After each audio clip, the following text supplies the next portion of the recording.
ಒಂದು ಸಣ್ಣ ಹಳ್ಳಿಯಲ್ಲಿ ಇರುವ ದೇವಸ್ಥಾನವನ್ನು ಒಬ್ಬ ಸನ್ಯಾಸಿ ನೋಡಿಕೊಳ್ಳುತ್ತಿದ್ದನು.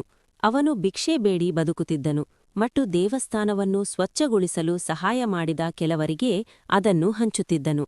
ಆ ದೇವಸ್ಥಾನದಲ್ಲಿ ಒಂದು ಇಲಿ ಇತ್ತು. ಅದು ಸನ್ಯಾಸಿಯ ಆಹಾರವನ್ನು ಕದಿಯುತ್ತಿತ್ತು ಮತ್ತು ಅವನಿಗೆ ತುಂಬಾ ತೊಂದರೆ ಕೊಡುತ್ತಿತ್ತು.